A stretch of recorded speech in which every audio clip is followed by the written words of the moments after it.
Here we have Reese Forbes, a big sculpture in Brazil, and I just like this one because it's really graphic, and with the speed limit sign and the stairs and the curve, and that was in the middle of a 6-lane freeway in Brazil. It just happened to be closed down, and he's blasting a big ollie on it. Nice. Pretty nice. Here we have a good mate of mine, Matt Mumford, having a little snooze. If you can zoom in there on the mask, maybe you can see. This is at Pizzey Park in Australia in the Halloween skate jam. And he's actually fallen off a fast planter fakie, and he was wearing a Jason mask from Friday the 13th, and he's knocked himself out cold. And that's Chad Barty trying to wake him back up, and you can actually see the blood leaking out of his head if you zoom in on that one.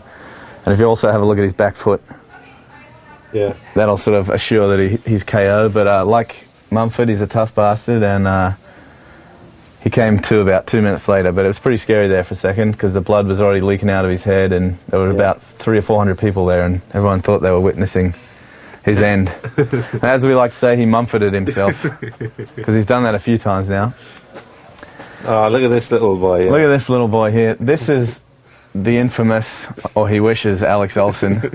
Back when he was just a young, innocent, carefree boy. The adventures of skateboard man, if only he knew. He was just a kid here. This is in 2003, I think, so he would have been 17 years old, if that. And yeah, just a good portrait of a happy young kid. Now he's a cranky old man trapped in a 23-year-old's body. No, he's a good pal of mine. This is Anthony Pappalardo in a Hasidic neighborhood of Brooklyn, just outside of Williamsburg, and him and Rob Plahowski were skating that bump you can see in the background, and it was December in New York, so it was pretty cold. Yeah.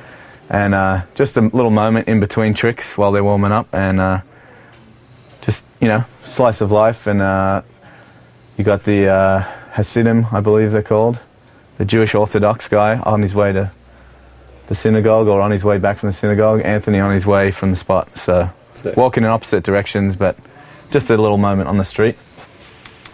So here you have Mr. Heath Kirchart on the first